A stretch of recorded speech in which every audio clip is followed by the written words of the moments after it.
শনিবার সম্মিলিত স্বেচ্ছাসেবী সংস্থার যৌথ উদ্যোগে শিলচর গান্ধী ভবনে এক দেশ এক নির্বাচন বিষয়ক এক আলোচনা সভার আয়োজন করা হয়।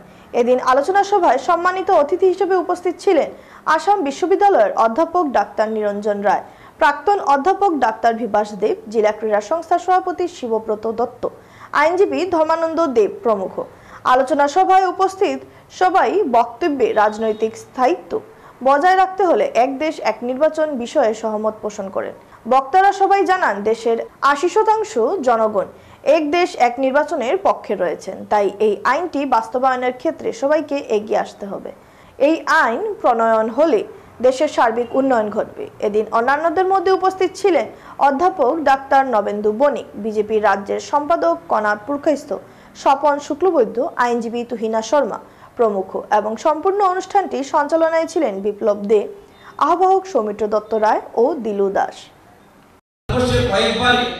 প্রত্যেকটা রাজ্যে বিভিন্ন সময় ইলেকশন হয় এবং আমরা যদি কখনো বিভিন্ন কাজে যাই তখন সেখানে ইলেকশনের কারণে আমরা বিভিন্ন রকমের অসুবিধা ভোগ করি। যারা বিভিন্ন জায়গায় যায় ওনারা লক্ষ্য করবেন যে ইলেকশনের সময় ওখানে কোড অফ কন্ডাক্ট দেওয়া থাকে, গাড়ি পাওয়া যায় না, বিভিন্ন রকমের, যেখানে আপনার ১,০০০ টাকা খরচ করতে লাগবে সেখানে ১০,০০০ টাকা খরচ হয়ে যাচ্ছে। একদম আননেসেসারি নিজের 80% আছে, শুধু 20% এর প্রয়োজন। সেই 20% আমরা কিভাবে দিতে পারবো? এক দেশ এক নির্বাচন নিয়ে কোনো বিতর্ক আমার মনে হয় না আগামী আর কয়েক বছরের মধ্যে কোনো প্রয়োজন পড়বে, কারণ একটা উন্নতশীল দেশের জন্য সবচেয়ে বড় বার্ডেন হলো ফাইন্যান্সিয়াল বার্ডেন। আর বিভিন্ন সময়ে গোটা বছর জুড়ে যদি ইলেকশন হয়, একটা দেশ উন্নতশীল থেকে উন্নতের কোনোদিনও যেতে পারবে না। এবং ভারতবর্ষের প্রতিটি মানুষ এখন বুঝে গেছে যে গোটা বছর জুড়ে ইলেকশনে পার্টিসিপেট করা সেটা সম্ভব নয়।